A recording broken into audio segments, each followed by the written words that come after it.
We're starting a new chapter. Chapter 3, Measures of Central Tendency. At this point, we're now delving into areas where we're going to start making some calculations. Measures of central tendency. Some objectives: determine the arithmetic mean of a variable from raw data, determine the median of a variable from raw data, explain what it means for a statistic to be resistant, determine the mode of a variable from raw data. Let's get started. Determine the arithmetic mean of a variable from raw data. The arithmetic mean of a variable is computed by adding up all the values of the variable in the data set and dividing it by the number of observations. This is commonly condensed to simply mean, and it is also commonly called the average. The reason why it's called an arithmetic mean is because there are other kinds of means that are calculated differently. Other kinds of means, there's a geometric mean. I'll just say they have their purposes. Geometric mean and harmonic mean. The population arithmetic mean or population mean, this what looks like a U with a staff on the wrong side. This is pronounced mu. It's a Greek letter. During the Renaissance, when science became the in thing, the people in the Renaissance went back to the Greeks and their understanding of science and philosophy and adopted a lot of their words and script for their own purposes. This is computed using all the individuals in a population. So the population mean is a parameter. Note, mu is the Greek letter equivalent to the English letter M. So M for mean. The Greek letter, I stated this back in chapter 1, Greek letters are often used for population measures. So here is the first case of that. So mu for the population measures. There's the sample arithmetic mean, and it is given by this little x variable with a bar over it, and it's pronounced as x bar. This is computed using sample data. Sample mean is a statistic. Note, we use English letters like X when working with samples. If you're working with population, you use Greek letters. If you're working with samples, you use English or Latin letters. They may represent the same thing, but this is to distinguish, am I talking about a population or am I talking about a sample? If x1, x2, x3 through xn are n observations of variable from a population, then the population mean mu is the following. Mu is equal to all of these things can be condensed into this. Let me get into that. So some notes about this. The 1 of x1 is an index, not a power like x to the first. The index is a way to use one variable to represent multiple values. X1 is one value, X2 is another value, etc. Xi is a generalized way to represent X1, X2, X3, etc. If X1, X2, X3 up to X, now notice that we're now looking at little n. Earlier we had big N. Remember, big N represents population size. Here we have little n, which represents sample size, or little n observations of a variable from a sample. Then the sample mean X bar is the following. Mr. Norman, it looks like the same formula. Yes, it is the same formula. It's just a different symbol to represent the number. Note about this symbol here. It looks like an E. That symbol is short for the sum of. The sum of x1 plus x2 plus et cetera, up to xn can be compressed into the notation of sigma xi. I should say this is red, sigma. If you're wondering, the sigma is the Greek alphabet equivalent for our English Latin letter S. Now, technically, the sum is written like this. We have the sigma, we have our index. That index is going to run through a whole bunch of numbers. What numbers will it be running through? It's going to start off at 1 and it's going to end at capital. And with all of those indexes, we are going to add up all of these xi's. But for the sake of simplification, we drop those indexes and just say the sum of xi. Computing a population mean and a sample mean. The data on the next slide represents the first exam of 10 students enrolled in introductory statistics.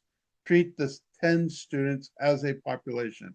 Please note the size of the population doesn't have to be in hundreds of millions or anything like that. Don't think of population as in the population of a country. It's just the population of the body of items that you are studying. The population can be as small as 10. What is the population of all the people who have walked on the moon? That is a very small population. It's only 12. Here's a table of all the students and their scores.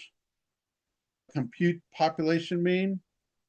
Find a simple random sample of size 4 and then compute the sample mean found in part B. We'll do the population mean. So sigma of xi. You add up all of the scores. Mu is equal to sigma of xi over capital N.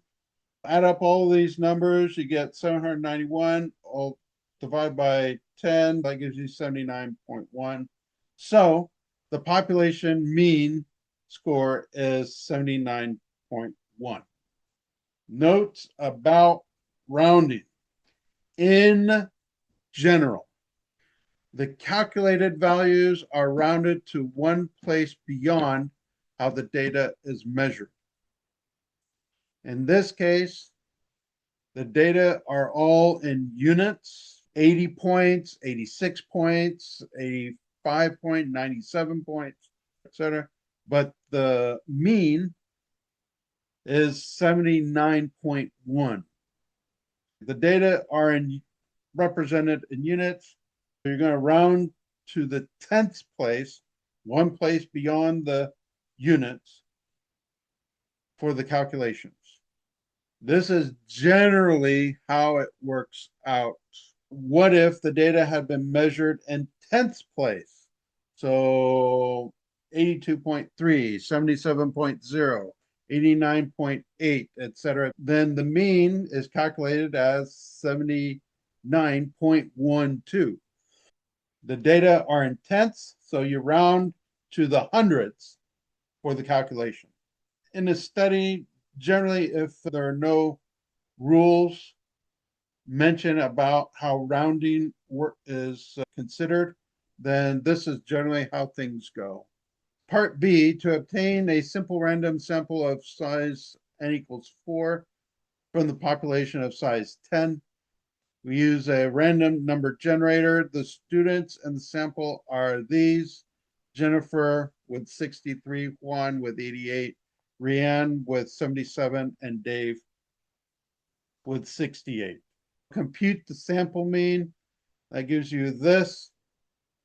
Here we only have four numbers to deal with. The sum is 296. So when we calculate the mean, the sum of xi, 296, little n is 4, and we now have 74.0. This is rounded to the nearest tenths. Even though 4 evenly goes into 296, we represent the answer not as 74, but 74.0 to preserve adhering to the rule of rounding one position beyond the data. Determine the median of data from raw. Determine the median of a variable from raw data. Median, what is that?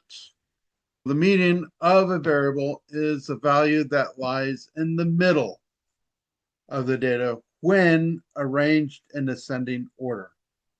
We use capital M to represent the median. Steps to finding the median. You have your data in hand. Step 1, arrange the data in ascending order from lowest to highest. Step 2, determine the number of observations, little n, or it could be big N, but mostly you find the median of a sample. Determine the observation in the middle of the data set. Once it's ordered, you're going to figure out where the middle is. That is the observation. Some of you might think of this as, wait a minute, that's fine and dandy if you have an odd number of observations. But if you have an odd number of observations, then there is a central number. If you have an even number of observations, what do you do at that point? Glad you asked. If the number of observations is odd, then the median is the data exactly in the middle of the data set. The median is the observation that lies in position n plus 1 over 2. If the number of observations is even, then the median is the mean of the two middle observations in the data set. That is the median, the mean of observations that lie in positions n over 2 and n over 2 plus 1.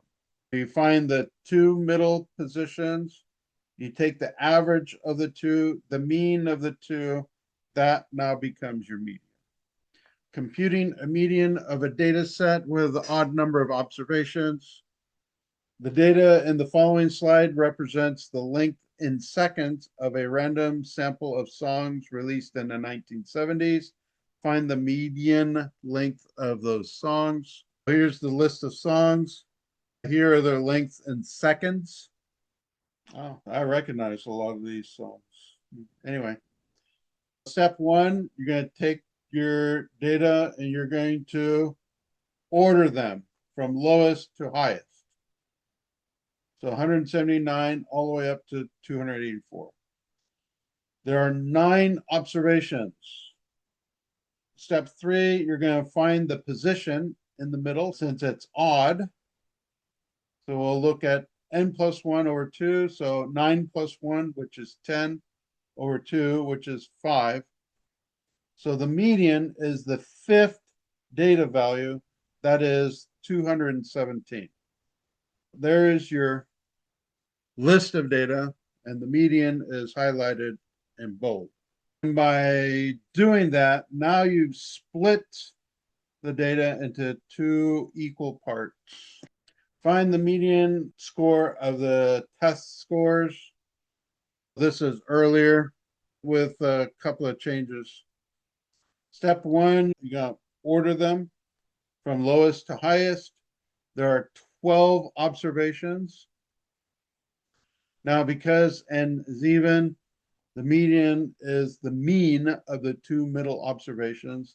That is the 6th that you get from 12 over 2, and the 7th that you get from 12 over 2, and then add 1. Here's your data.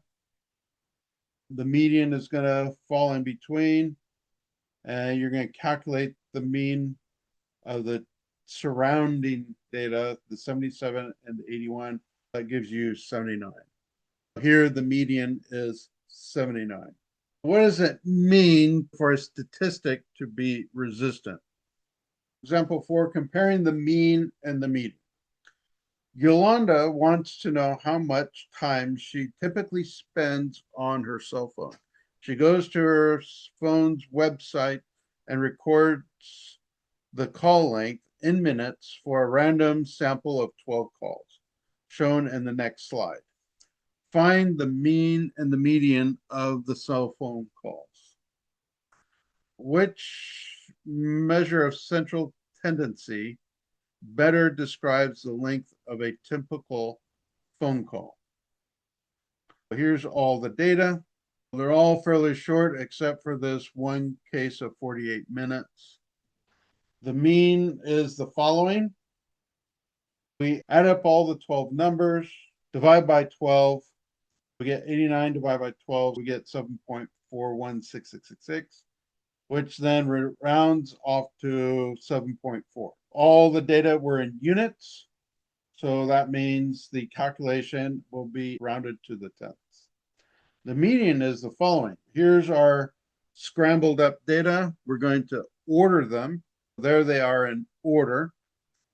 There's 12 of them. This is an alternative way of dealing with it. Plug in 12. That means 6.5. When you're looking at the ordered data here, that position 6.5 is going to be between the 6th and the 7th position. It's this 3 and 4 that we'll use. The median is 3 plus 4 over 2, so 3.5. The mean and the median are the following.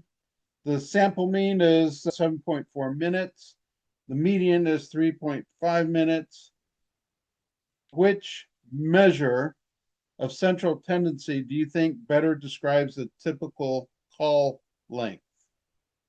Here's all your data.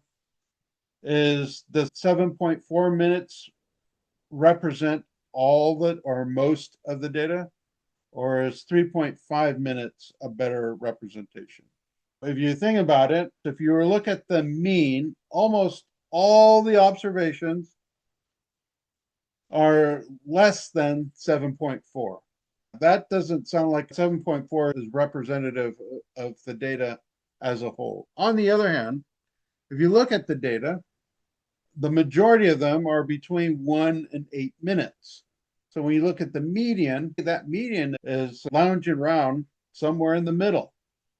In this scenario, it seems like the median represents the more typical call length. Notes that 48, it's way out there. And because it's way out there, you have your massive data, but now you have this one data that's standing aloof out almost in the middle of nowhere. That is often called an outlier. Since only 2 phone calls are longer than the mean, 2 out of 12, the mean is poor at representing the typical call length. On the other hand, the median lies more in the middle of most of the data. Because of this, the median is a better measure of central tendency for the data set. Central tendency. The question here is finding a number, a single number that represents all the data. When we had 48 included in the data, the median was 3.5 and the mean was 7.4. On the other hand, if we were to exclude 48, the median was 3.0, but look at the mean. It is now 3.5. Just by including one, that mean went from 3.5 to more than double 7.4. The inclusion of 48 changes the median only a little bit, but the value of the mean more than doubles. Resistant.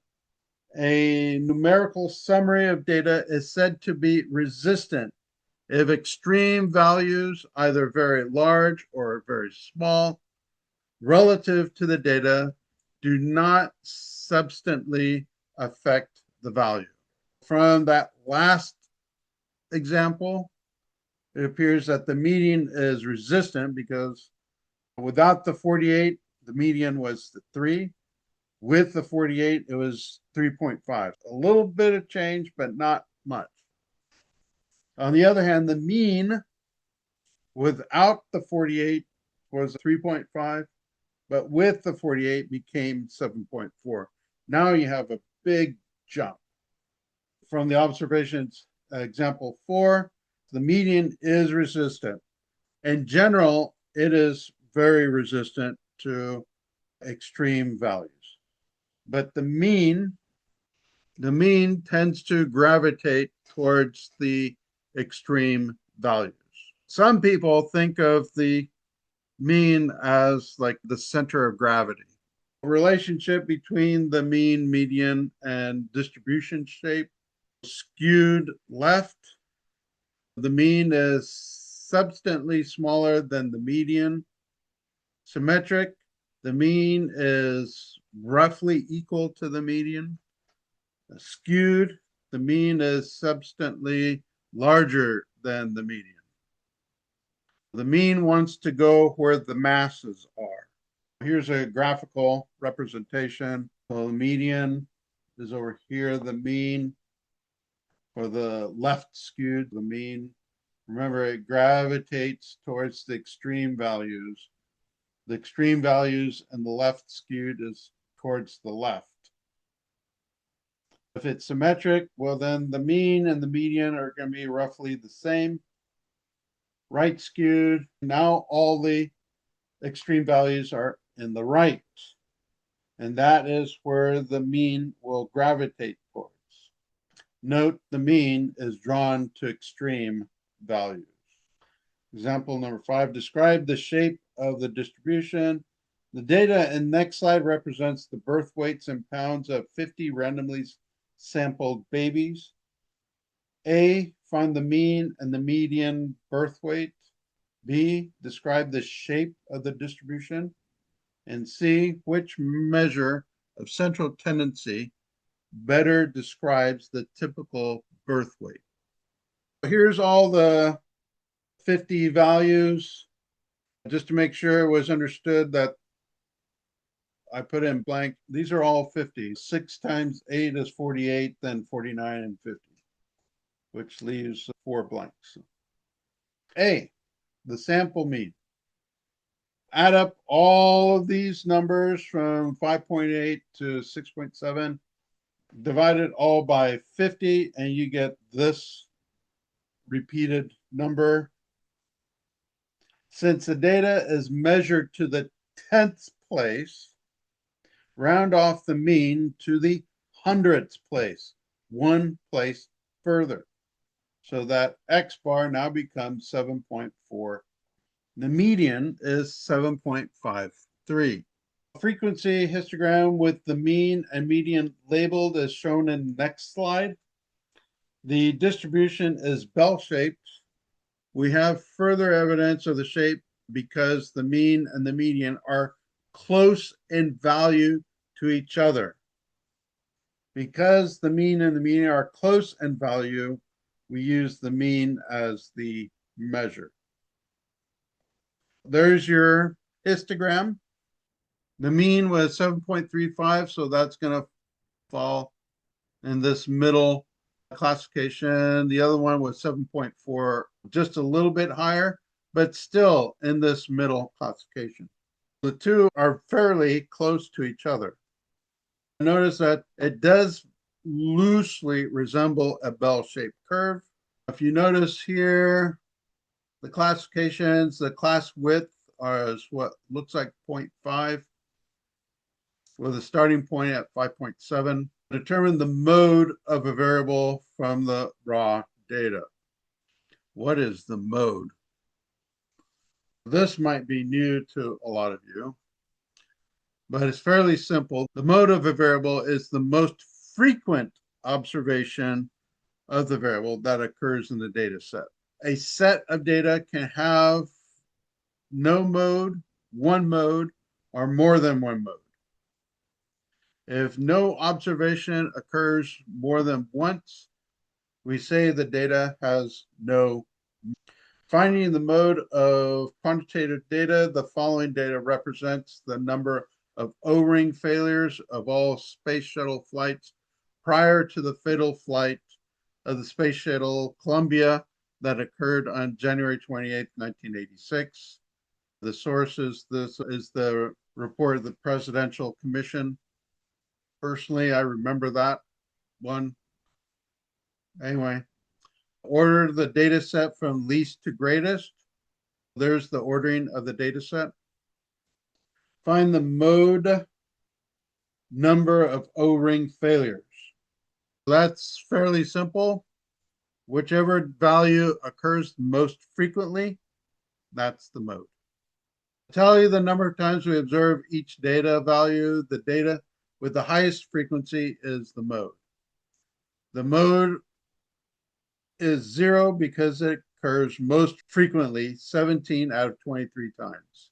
Here's a table of the central tendencies. You have the mean, median, and mode. Computation, population mean, sample mean. For the median, arrange the data ascending order and divide the data in half. Mode, tally the data to determine the most frequent observation. Interpretation, the mean can be thought of as the center of gravity. It's going to be where the mass of the data is, but if you have extreme values, then it's going to be pulled towards those extreme values. How to use when data are quantitative and the frequency distribution is roughly symmetric. For the median, divides the bottom 50% of the data from the top 50%. When the data are quantitative and the frequency distribution is skewed left or right. This is the way to go if you have skewed data. House prices are often skewed. Many times when the Commerce Department comes out with reports regarding home prices and such, it'll be presented with medians as opposed to means.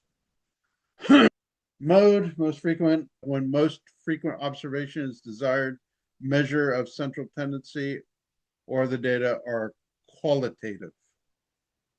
If the data is qualitative, you're not going to be able to find a mean or median, but you can find a mode for it. And we finish this section here.